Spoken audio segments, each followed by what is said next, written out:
Hi, my name is Ron Aros. I'm the hot air balloon meister for the Lake Havasu Balloon Rally. I want to make sure you have fun and have a safe event.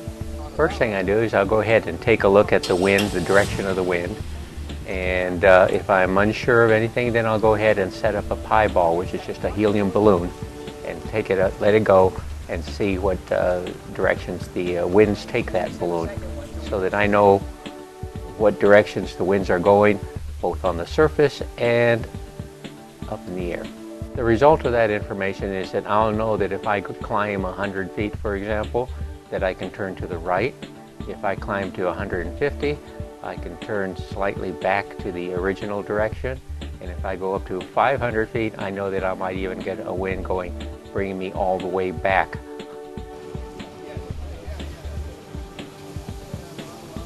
Go ahead and pull the balloon out. In many cases, what you'll do is you'll also pull the balloon out from the bottom and stretch it out so it's laid out for a couple of reasons. One, it's going to help inflate the balloon when you turn the fan on, and two, when it's laid out and it's in big shape, people know not to jump up over the balloon, they know to go around it. What you want to do is you want to lay the balloon out in the same direction as the wind is going. That way, when you go ahead and open the throat of the balloon, all of the wind comes right inside and helps blow that balloon up. Start putting everything together. Put the uprights on top of the gondola or the basket. Make sure the burners are connected. Lay everything down, connect the propane line to the burners. Make sure everything is set up. Then we connect the cables to the uprights, and we're ready to go ahead and actually open the envelope, open up the balloon, and blow some cold air into the balloon. The purpose of that is so we can go ahead and stand it up, and it's just easier to blow the cold air in and get it fully inflated or hard packed before we go ahead and stand it up. The fan is probably the most dangerous equipment that you have out there, and you've got to be real careful with it.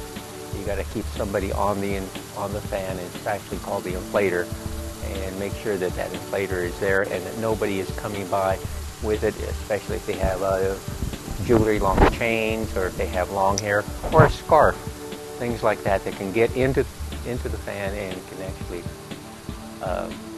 hurt the balloon. As soon as the inflator goes on, the first thing that happens is you start setting the tabs, putting the crown, the top of the balloon back in, setting the tabs so that it's filled up so that the balloon is completely full. You'll also have some people that actually go along the sides of the balloon and they pull the bottom of the balloon out to help fill it up. That's called fluffing. And in addition to that, you'll have one person at each end of the throat, the beginning of the balloon, to help keep it open. So you have the two throat people fluffing, people on the tabs, putting the crown back in, and you'll have somebody at the crown line holding the balloon. You actually make sure that the envelope is full of air. It's called hard packed, which is completely full. And then at that point, you go ahead and you notify the person on the crown line that you're going to go ahead and inflate. You signal to them and tell them, hey, we're ready to go. They'll signal back letting you know that they're aware of it. You come back, you put the people on the throat, make sure they're ready and that they're facing you and they're holding the cables back away from the flame, and then you go ahead and put your hands on the burner, put some heat in it, and it automatically comes right up. Make sure everything is open, the throat is open, and just aim right down the center. 30 seconds usually, 30 seconds, and it starts standing up. And as it stands up, the people who are holding the cables back and opening the throat, they will let go of the cables, and it stands straight up. Then you'll get the crew members to actually put some weight on, and that means just throw their body over the edge of the gondola and keep it from moving and staying in one place. There is a tie down from the gondola or from the uprights to the truck, and that's there to keep the envelope from moving, because you got to remember the envelope acts just like a sail on a sailboat. And once it's full of air, it wants to move, and you want to make sure it doesn't start moving in any of the directions so it can actually hit anybody. You just want to keep it right there so you're ready to go, so that when it stands up, it just goes straight up. Well, once it stands up, you still have the crown line, the person on the crown line who's holding it down, and they will go ahead and usually bring that crown line back into the pilot, and he connects it to the top of the uprights. You have people around the gondola itself. Remember, they're still holding the balloon, holding it down, and they're waiting there. You've got somebody else who will make sure you have everything else you need, your radios, your water that you're taking with you, and your passengers, so they're ready to get in and take off. I maintain radio communication with our ground crew. Everybody has a radio that they'll go ahead and use that. But when we take off, we also have communication, because you gotta remember, once the balloon stands up, the only thing a pilot can see is the top of the balloon. They can't see anything else. So you have what is your ground crew and your launch officials, which walk away from the balloon. They act as your eyes and ears, and they'll help you point out the other balloons that are in the area, let you know when it's ready to take off, so that you don't take off and fly into another balloon. You take your turns, and you work with them. Once you're coming down, what they're going to do is they're going to try to anticipate where you're going, and they're going to go ahead and try to land in the same area you're coming, or stop their vehicle, get out and catch the balloon. As the balloon comes down, you don't stand in front of it, you stand to the side, and the gondolas have handles on them, and you hang on to the handles as it comes down, help pull it down, and it gets slower. You put your weight on and throw your body over the basket and let it come down.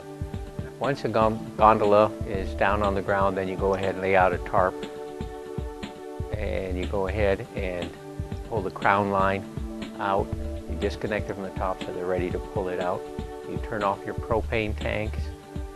You make sure you have your burners off, and you go ahead, if there's anything that might be in the way, for example a mailbox, you have where your crew stand next to that mailbox and stand perfectly still, and all they need to do is keep their hands up as the balloon comes down.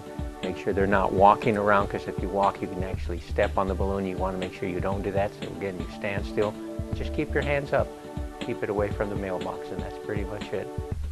And at that point you'll pull the red line, the pilot will pull the red line, the crown will open up, and the hot air comes out, and the balloon goes over, and the crew will actually push the gondola over on the side, and it all falls down, comes down gently. Then you'll go ahead and take the air out of the gondola. It's called milking it. You just squeeze all the air out all through the top. At this point, I want to stress, as crew person, you do whatever the pilot tells you, and each crew or each pilot is going to tell you to do the same things, and possibly in different ways. So what you learn from one pilot may not apply when you go crew for a second pilot. Every pilot has their own checklist. They're all made up. I happen to carry one inside the truck. I take a look at it before I fly every time. In the pilot pack, I believe we have a checklist of the do's and don'ts, and it's just a guideline of what needs to be taken care of. When you're ready to fly, what the pilot usually does is he assigns tasks to different people. He's going to assign somebody to take care of the inflator or the fan. He's going to assign a couple of people to take care of the throat, keeping the throat open when you put the cold air in. He's going to assign a person to take care of the tabs, which is putting the crown back together so you can fill it up with cold air. He's going to assign somebody to take care of the crown line, and each one of those people will have a certain task to do. You're going to get dirty, and you need to wear some clothes that is comfortable, loose-fitting, and especially since it is cold, you're going to want to wear layers, things that you can take off during the day, a jacket, a sweatshirt, things like that. You're going to need gloves. You're going to need to have some water. You're going to need possibly lip balm, a hat, sunglasses, those kinds of things that you are comfortable with, that you have to have. Sturdy footwear and jeans, no open-toe shoes at all. One thing you want to do is you never want to step on the line so you don't trip. You also never want to wrap it around your hand, that crown line, because if something were to happen, it just pull you right in.